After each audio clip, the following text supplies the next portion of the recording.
በስመ አብ ወወልድ ወመንፈስ ቅዱስ አሐዱ አምላክ። በመላው ዓለም የምትኖሩ የልዑል እግዚአብሔር ቤተሰቦች በመድኃኔዓለም ስም በወላዲተ አምላክ ቃል ኪዳን በያላችሁበት እንደየሰዓት አቆጣጠሩ የእግዚአብሔር ሰላም ይድረሳችሁ። እንደምን ሰነበታችሁ? እንደምን ዋላችሁ? እንደምን አደራችሁ? ኃያሉ አምላካችን መድኃኔዓለም በቸርነቱና በምሕረቱ ለዚህ ሰዓት ስላደረሰን ክብርና ምስጋና ለሱ ይሁን፣ አሜን።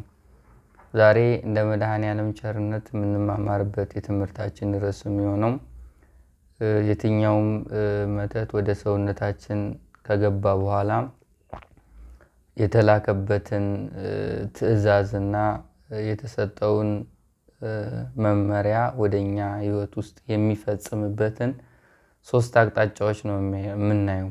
መተት ምንም ይሁን ምን ከተላከ በኋላ ተልኮ ከገባ በኋላ እኛ ውስጥ የሚሰራበትን ሶስት አቅጣጫዎች በሚል ርዕስ እንማማራለን ማለት ነው።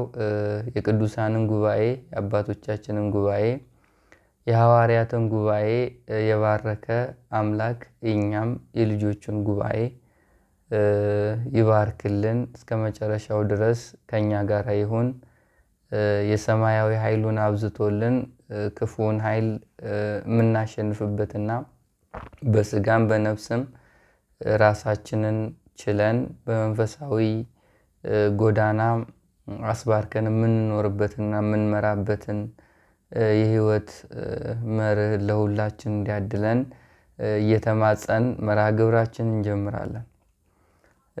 ከዛ በፊት እንደሚታወቀው መጋቢት 27 መድኃኔዓለም ዓመታዊ ክብረ በዓል ነው። ብዙ ጊዜ የመድኃኔዓለም ሲሆን በደንብ እንዘክራለን ብለን እናቅዳለንና አሁንም መጋቢት 27 ደርሷል። ከሳምንት በኋላ ደግሞ ትንሣኤ ነው እና ብዙ እጆች ይጠብቁኛል። አስለምጃለሁም፣ እናንተም እኔን አስለምዳችሁኛል። ቤተክርስቲያን ልንሰራ ቅደን ነበረ። በዚህ ትንሽ ጊዜ የሚሆን አይመስለኝም። በእርግጥ ግን እስኪ የሚጠብቁኝ ብዙ ሰዎች ስላሉ የበረከት ስራዎችን ስለምናደርግ ለመጋቢት 27ም ለትንሣኤም ብላችሁ አንድ ላይ በመድኃኔዓለም ስም አስባችሁ ብትልኩልኝ ብዙ ሰዎችን የበዓሉ ቀን እና የመድኃኔዓለም ቀን የበረከቱን ስራ እንሰራለን ማለት ነው። መድኃኔዓለም ሁላችንም ለዚህ በረከት ያብቃን፣ አሜን። ወደ ትምህርታችን ስንመጣ እንግዲህ ብዙ ጊዜ ያው የክፉ መናፍስትን አሰራር እየተማማርን ቆይተናል። ከክፉ መንፈስ ውጊያዎች መካከል አንዱና በጣም አስቸጋሪ ተብሎ የሚጠቀሰው የመተቱ ስራ ነው። እሱም የክፉ ሰዎችን ሀሳብ የራሱን ተፈጥሯዊ የሆነ ክፋት ከኃይልና ከሰራዊት ጋራ ከበረሃም ይሁን ከወንዝ ዳር ከአየር ላይ ይሁን ከቆሻሻ ላይ ተጠርቶ በክፉ ሰዎች መመሪያ አማካኝነት ወደ ሰውነታችን ገብቶ እድልን የሚሰርቅ፣ አይምሮን የሚሰልብ፣ ሀብትን የሚያባክን፣ እድሜን የሚበላ፣ ውስጣዊ ህይወትን የሚቦረቡር፣ ከዛም በላይ ደግሞ ሰላማዊ የሆነ ህይወትን እንዳንመራ የሚያደርግ የመናፍስት ውጊያ ነው።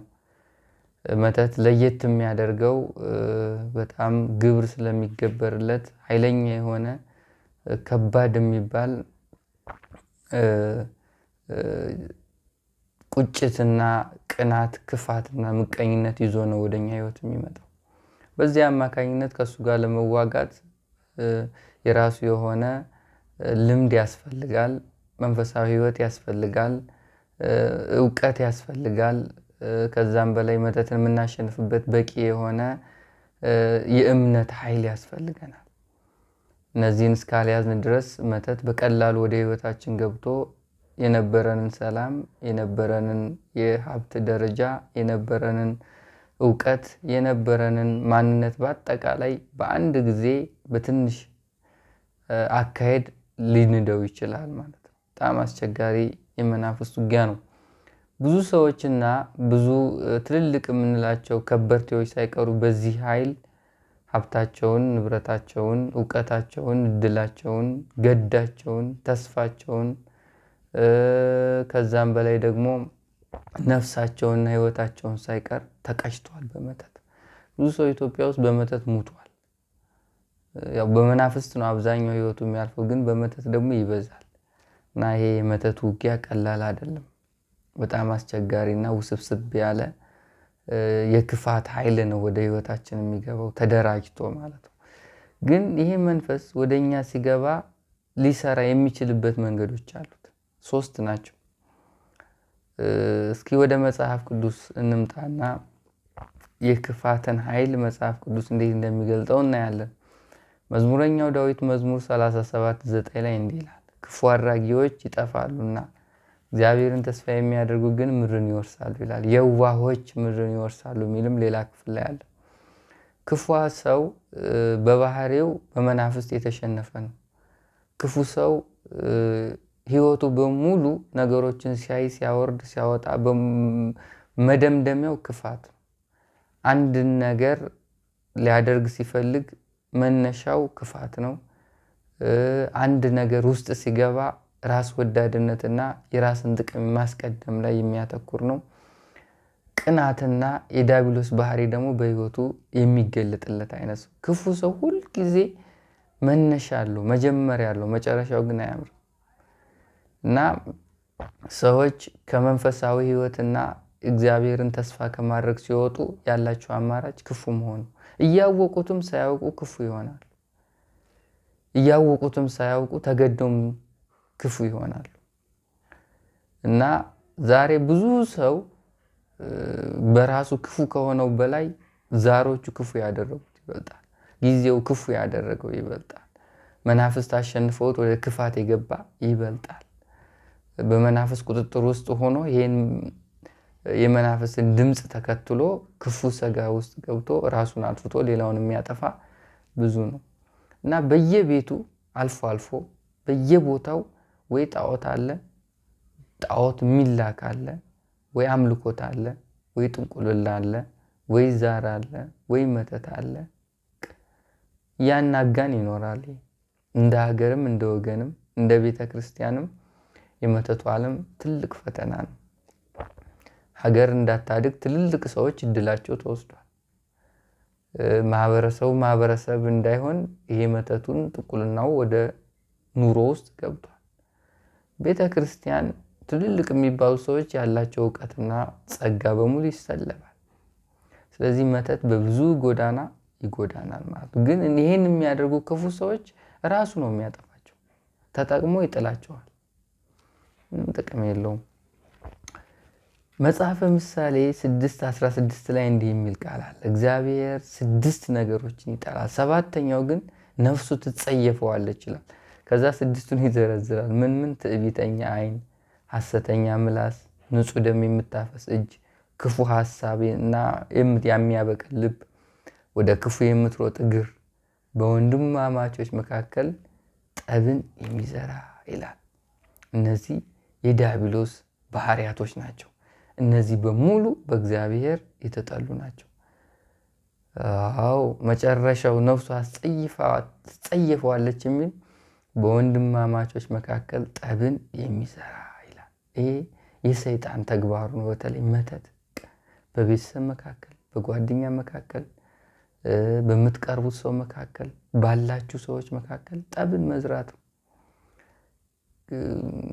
በሽፋን መኖር ነው። ደግ የሚመስል ሽፋን፣ በጎ የሚመስል ሽፋን፣ ፍቅር ያለው የሚመስል ሽፋን በዛ ውስጥ ይሸፈንና ውስጡ ደግሞ ሌላ ነው። ቁጭት አለ፣ ምቀኝነት አለ፣ ለምን የሚል ጥያቄ አለ፣ ሰራልሃለሁ የሚል ቁርቆራ አለ ከውስጥ። ሰራልሃለሁ ካለ አለቀ። ሰራልሃለሁ ብዙ ሰው የጠፋበት ቃል ነው። መዝሙረኛው ዳዊት አሁን ብዙዎቻችን በመተቱ ዓለም ውስጥ እንኖራለን። አለብን፣ አብዛኞቻችን የመተት ፈተና አለብን። ሲጀመር ዛር ያለበት አይነ ጥላ ያለበት መንፈስ ያለበት ሰው መተቱን እንዳጋዥ ይስበዋል። ምን የተለመደው። ስለዚህ ብዙ ሰው ጋር ሶሻል ላይፍ እስካለን ድረስ መተት አይጠፋም። እያወቅነውም ሳናውቀውም አብሮን ይኖራል። ስራውን ግን ይሰራል። የሚገርመው ነገር ዳዊት ካወቅናቸው በተለይ ክፉ የሚያደርጉብን ሰዎችና በክፉ አይን አይተውን ወደ ክፉ እንድንገባ መንገድ የሚከፍቱልን ሰዎችን ምን አይነት መልስ መስጠት እንዳለብን ካወቅን ሲያስረዳ እንዲህ ይላል። ክፉ ላደረጉብኝ ክፉ መልሼላቸው ብሆን፣ ጠላቴን በከቱ ገፍቼ ቢሆን፣ ጠላቴ ነፍሴን ያግኛት ያሳዳት ያግኛትም ይላል። ይሄ የሚያመለክተው በአጠቃላይ ክፉ ላደረጉብን ሰዎች ክፉ መልስ እንዳንሰጥ መጠንቀቅ ነው። ምክንያቱም ብዙ ጊዜ ነግሬያቸዋለሁ፣ እኛ መተት የላኩብን ሰዎች በህልምም በመንፈሳዊ ህይወት መገለጥም በትግልም ቀጥቅጠነውም አውርቶንም ነግሮንም ብናቃቸው እነሱን በክፉ አይን ክፉ ምላሽ ክፉ ሀሳብ በእነሱ ላይ መያዝ የለብን። እንደዚህ ባደረግን ቁጥር ላያችን ላይ የተቀመጡት የእነሱ መናፍስቶች ጉልበትና አቅም አግኝቶ የበለጠ ይጎዳናል። ስለዚህ ይህን መጠንቀቅ አለብን። ክፉ ላደረጉብን ክፉ መመለስ የክርስቲያን መለያውና ስርዓቱም ኑሮውም ህይወቱም አይደለም። ዝም ብሎ ወደ አምላክ ብቻ መጸለይ ነው። እኛ እንባችን ብቻ እኮ እነዚህን ሰዎች ያወድማቸዋል። እንባችን ብቻ እኮ ይፈጃቸዋል። እንባችን ያጠፋቸዋል። ስለዚህ ይህን አትርሱ። ወደ ዋናው ርዕሴ ስመጣ መተት ሲገባ ምናቃለን ማናውቅም አለን። ምናቅ እንደየመንፈሳዊ መገለጣችንና እንደየእምነት ልካችን ነው የምናውቀው። ማለት የእምነት ልክ በመንፈሳዊ ህይወት ውስጥ እንደተሰጠን ጸጋ ነገሮችን ማወቅ በምንችልበት መንገድና ልክ እናውቃለን። አንዳንዶቻችን እግዚአብሔር በግልጽ ያሳየናል፣ በህልም ይገልጥልናል፣ በጸሎት ሰዓት ራሱ ያወራል፣ ስንቀጠቅጠው ይናገራል፣ ያንሾካሹካል። ከተለምዶ ውጊያ ተጨማሪ ውጊያ የሚከፍትብን ከሆነ ሌላ ኃይል አለ ማለት ነው። ስለዚህ መተት ከመጣ በኋላ ሶስቱ የሚሰራበት አቅጣጫዎች፣ የመጀመሪያው የተላከበትን ትዕዛዝና አዋጅ ለመፈጸም ይሞክራል። የተላከው አውድም ከተባለ እሱ ላይ፣ እድል አዙር ከተባለ እሱ ላይ፣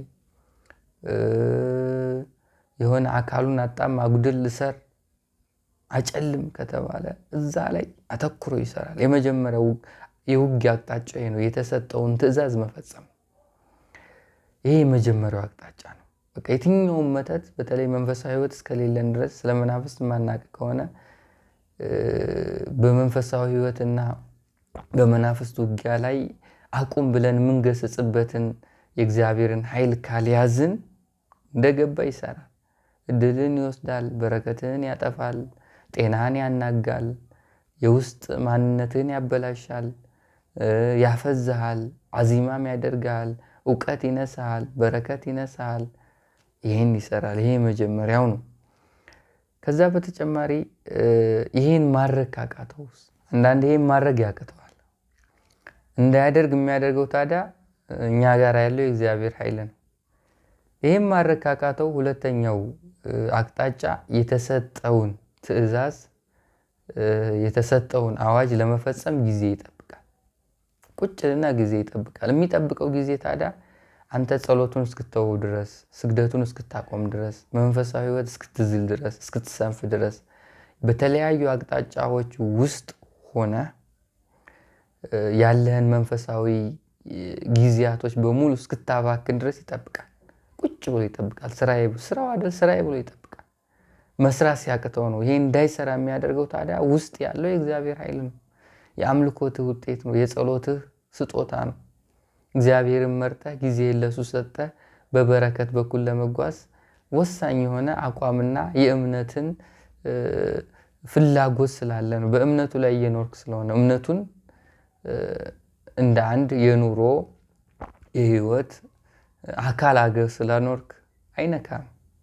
ስለዚህ አምልኮት ያላቸው ሰዎች፣ በእግዚአብሔር ህግና ትእዛዝ የሚኖሩ ሰዎች፣ በበረከት የሚጓዙ ሰዎች፣ የበረከትን የሚያወጡ ሰዎች በአጠቃላይ መናፍስት ወይም መተት ቦታው እንደገባ አይሰራም። የሚይዙት ሁሉ አሉ፣ አዳክሞ የሚሸኙት አሉ። ግን አሁን የመስሪያው አቅጣጫ እያየን ስለሆነ ሁለተኛ ይገባል፣ ይጠብቃል። የፈለገ ጊዜውን ይጠብቃል። ወርም ይሁን 2 ወር አመትም ይሁን ይጠብቃል። ዝም ብሎ ይጠብቃል። ይሄ መስራት ሲያቅተው እና ሳታውቅበት መተት መግባቱን ካወቅ እየጠራ ስለምታዳክመው ግን ሳታውቅ ሶስተኛው የሚሰራበት አቅጣጫ ምንም በቃ የተሰጠው ትዕዛዝና አዋጅ መስራት እንደማይችል ከገመተና ካወቀ ስልቱን ይቀይርና ከዛሮቹ ከአይነ ጥላው ከነባር መናፍስቶቹ ጋር ተባብሮ አቅጣጫ ቀይሮ የውጊያን ስልት ቀይሮ ሌሎች ውጊያዎች ይከፍትባል። እሱ የሆነ አካል አጣም ከሆነ ከተባለ ያን ማድረግ ካቃተው እንደማያደርግም ካወቀ በቃ ወይ አዚም ይሆናል፣ ወይ ድብርት ይሆናል፣ ወይ ያስጨንቃል፣ ወይ ውስጥ ይረብሻል፣ ወይ ያነጫንጫል፣ ወይ ዛሩ የሚሰራውን ስራ ይሰራል። እንደዚህ ሆኖ ይቀመጣል። መስራት ምንም እንደማይሰራ ካወቀው ማለት ነው። ይሄ ደግሞ እግዚአብሔር ፈቃዱ ሳይሆን ሲቀር አንተ ላይ የተዘዘው ትዕዛዝ እንደማይሰራ ወይ እንዳይሰራ የእግዚአብሔር ፈቃድ ካለ እግዚአብሔር ካልፈቀደለት ማለት ነው እንዳይሰራ እንዲሰራ እግዚአብሔር ፈቃዱ እስካልሆነ ድረስ አይሰራም ማለት ነው።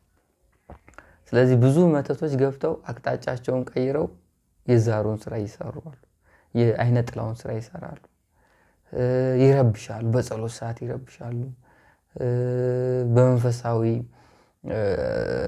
ጊዜያቶች ጊዜ ይበጠብጣሉ፣ አንዳንዴ ሊያስጨንቁ ይሞክራሉ፣ ግራ ያጋባዋል በውሳኔ እንደዚህ እያደረጉ ይቆያሉ። አቅጣጫ ለውጦ ሌላ ሆነ። የተሰጠው ስያሜና ትዕዛዝ ፈረሰ፣ አቆመ፣ ረስቶታል። ያን ለማድረግ አያስብም። ምክንያቱም አንድ የሚጠብቅህ መልአክ ሰማያዊ ኃይል አይፈቅድለትም። ሁለት የእግዚአብሔር ቸርነት ይከለክለዋል። ከዛ በተጨማሪ ያንተ መንፈሳዊ ህይወት እና የእምነት ኃይል ይከለክለዋል። ስለዚህ አቅጣጫውን ቀይሮ ሌላ ውጊያ ሌላ ከዛሩ ጋር ተባብሮ ያጠቃል። እና ሶስቱ አቅጣጫዎች አልኳችሁ ነው። መጀመሪያ ስናየው አንደኛውን ስንዘጋው ትምህርታችን በመጀመሪያ ከቻለ የተሰጠውን ትዕዛዝ ሙሉ ለሙሉ ይፈጽማል። አውድም ከተባለ ያወድማል፣ ስለብ ከተባለ ይሰልባል፣ አዙር ከተባለ ያዞራል፣ ያን ያደርጋል። ሁለተኛ ያን ማድረግ ካቃተው ጊዜ ይጠብቃል። እስከምትሰንፍ እስከምትተው ጸሎቱን አረማዊ እስከምትሆንና ወደ ኃጢአት እስከምትገባ ይጠብቃል። ያ መቼም እንደማይሆን ካወቀ እና መቼም እንደማይሰራ ካወቀ አቅጣጫውን ይቀይርና ወይ የዝሙት ይሆንብሃል፣ ወይ መራቢያ አካል ላይ ተቀምጦ በህልመ ሌሊት ይፈትናል፣ ወይ ሲያስቃዥህ ይኖራል። ሌላ ውጊያ ይከፍታል ማለት ነው። ሌላ መንፈስ ሆነ ማለት ነው ራሱና እነዚህ ሶስቱ የትኛው መተት በእኛ ውስጥ ወደ ሰውነታችን ሲገባ የሚሰሩበት መንገዶችና አቅጣጫዎች ናቸው። ይህንን ታዲያ የቀጠቀጥክ ነው የምታስቆመው። መፍትሄው ዋናው ትልቁ መፍትሄ ያው ሁላችሁም ስለ መናፍስት ታውቃላችሁ፣ የምታውቁ ናችሁ የምታዳምጡትና በለመዳችሁት መንገድ ማዳከም ነው። መጸለይ፣ መስገድ፣ አለማቋረጥ። መናፍስት የተለያዩ ምክንያቶች እየፈጠረ እንድታቋርጡ ሲያደርግ እናንተ ደግሞ የተለያዩ ምክንያቶች እየፈለጋችሁ እሱን ማዳከም፣ እሱን ማጥቃት። በእንደዚህ አይነት መንገድ ከጠላታችሁ ጋር ያለውን ውጊያና ፈተናዎችን በአጠቃላይ በተለየ መተቱን ዓለም መያዝ ትችላላችሁ። አሁን በብዙ ጎዳና የመናፍስት ውጊያ የማዳከም ሂደት ነው። መናፍስት በአንዴ አታሸንፏቸውም። ይሄን ነው በአንዴ እጅ አይሰጡም። አንደኛ ዓላማቸው ነው፣ እኛ ዓላማቸው ነው። ነፍሳችን የነሱ ዓላማ ነው፣ ስራቸውም ነው። ከዛም በላይ ብዙ ነገር አብረውን ሰርተዋል፣ ብዙ ነገር አጥፍተዋል፣ ብዙ ኃጢአት ሰርተዋል። ያላወቅንበትና ክርስትናውን ያልኖርበት ጊዜ ከኖርንበት ይበልጣል። ባለን እድሜ አይተነው የማናውቀው መዓት ነው በህይወታችን ውስጥ የሚከፍቱብን። አይተነው የማናውቀው ውጊያ ነው የሚከፍቱብን። እንደዚህም አለ እንዴ እስከምንል ድረስ ይፈትኑናል። በጣም ከባድ ነው። በተለይ ለማሸነፍና እስከምታሸንፉ ባለው ጊዜ ላይ ብዙ ነገር ትፈተናላችሁ። ብዙ ጊዜ ትወድቃላችሁ፣ ብዙ ጊዜ ትጨነቃላችሁ። በቤተሰብ ይመጣባችኋል፣ እጅ በማጠር ይመጣባችኋል፣ ውስጥ በመረበሽ ይመጣል። በብዙ ጎዳና አጨናንቆ እስስር አድርጎ ውጥርጥር አድርጎ እንደው የሰው ያለሽ እስክትሉ ድረስ ነው የሚያደርሱ። የተለያዩ አዳዲስ ባህሪያቶችን ያለማመዳችኋል። ጠንቃቃ ትሆናላችሁ። ፈሪም ሊያደርጋችሁ ይችላል። ጭንቀታም ትሆናላችሁ። በጣም ቁጥብ ያለ ባህሪ እንድትኖራችሁ ያደርጋል። ትናንትና የነበራችሁ ሶሻል ላይፍ አይኖርም አሁን ላይ። ይሄ በውጊያ ውስጥ የሚኖር ነውና ቀላል አይደለም። የባህሪ መለወጥ፣ የማንነት መለወጥ፣ ያሳለፍከውን ነገር በሙሉ መሰረዝ አለመሆኑን፣ እውነተኛ አለመሆኑን መረዳት በራሱ ያስቆጫል። ያን ሁሉ ያባከንከው ጊዜ ትክክለኛ አለመሆኑን ስትረዳ እሱ ራሱ ሌላ ፈተና ነው፣ ሌላ ቁጭትን ይፈጥራል። እና በብዙ ጎዳና ሁሉም ሰው እንደየህይወቱ፣ እንደየኑሮው፣ እንደየተሰማራበት የህይወት መስክ በሙሉ ፈተና አለበት። ሁሉም ሰው ያናገዋል፣ ሁሉንም ሰው ይፈትነዋል፣ ሁሉንም ሰው ለመጣል ይሞክራል። ግን የእግዚአብሔርን ኃይል፣ የጸሎት ጊዜ፣ በአምልኮት መጓዝ፣ ሰማያዊ ተስፋዎችን መያዝ፣ እግዚአብሔርን ተስፋ ማድረግ፣ ሕጉና ትእዛዙን መጠበቅ፣ ዕለት ዕለት ለመንፈሳዊ ህይወት ጊዜን መስጠት፣ የሰማዩንም በህይወታችን አንድ አካል ማድረግ፣ እግዚአብሔር ያውቃል የሚለውን ነገር እና የአባቶቻችንን ታሪክ መስማት፣ ያሳለፉትን ውጊያ አብነት ማድረግ፣ የእነሱን ቃል ኪዳን መማፀን፣ በእነሱ ቃል ኪዳን ተስፋ ማድረግ በቀላሉ ትጥሉታላችሁ ማለት ነው። መድኃኔዓለም የክፉ መናፍስትን ውጊያና አሰራር ከህይወታችን ያርቅልን። አሜን። ወስብሐት ለእግዚአብሔር። ይቆየን።